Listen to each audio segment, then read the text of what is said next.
hundreds of protesters chanting for freedom and peace outside of the federal building in Westwood. The Iranian American community in Los Angeles is large, and we're very passionate about the rights of women in Iran. The protest is in direct response to the death of Mahsa Amini, a 22-year-old Iranian woman who died in police custody. Officials say she was arrested by the so-called morality police. Just for nothing, just for nothing, just for her scarf, you know? She didn't anything bad. CBS News reports Amini was arrested for wearing her headscarf or hijab in an improper way. A photo shows her in a coma at a hospital. Activists say she was beaten in police custody. Government officials denied the claim of abuse, but in a rare move ordered an investigation into her death. The hijab is used as a weapon in Iran. It is a weapon against the West, and women are used as pawns. Amini's death sparked deadly protests in Iran. Social media videos show some women being detained at the protest, shoved into patrol cars, even as their loved ones plead for their release. There's also video of women burning their hijabs and others cutting their hair in protests. Here, protesters are drawing a connection to civil unrest in the U.S. We're tired of seeing law enforcement be overly aggressive there, much like we don't like seeing it here. Let this be the George Floyd moment of Iran. Please amplify her story, because the Iranian government has shut down the internet in Iran.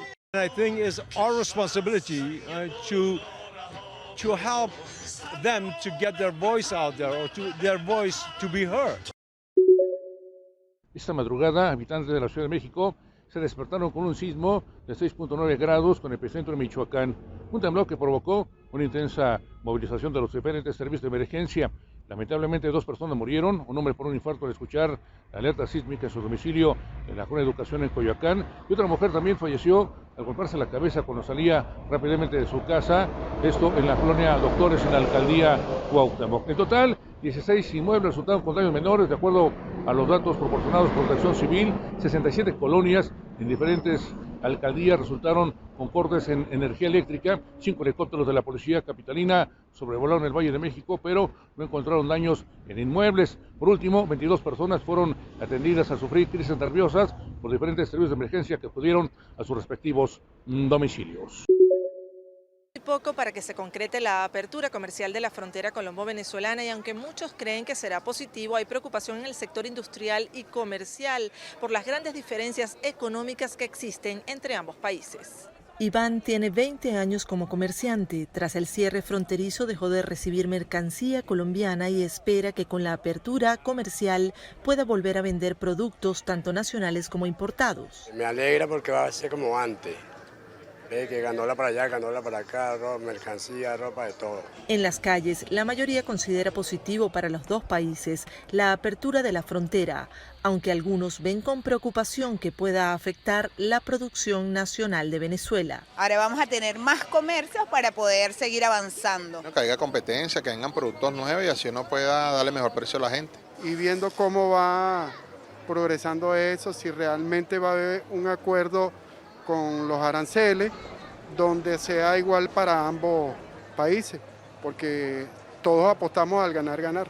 El presidente de Conindustria, Luigi Picella, afirma que muchos industriales ven como una oportunidad la apertura comercial, aunque otros se sienten en desventaja.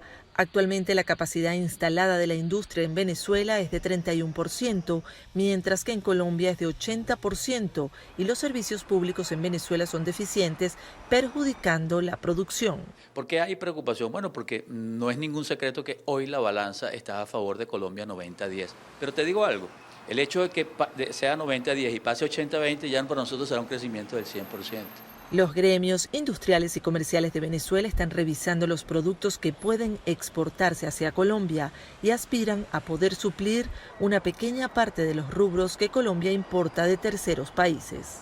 Por su parte, el sector turismo venezolano ve con buenos ojos el reinicio de operaciones aéreas entre ambos países y espera que retornen los cientos de colombianos que visitaban los destinos turísticos de este país. Avanza esta sesión de la Asamblea General de las Naciones Unidas, donde la atención se ha enfocado en el Consejo de Seguridad.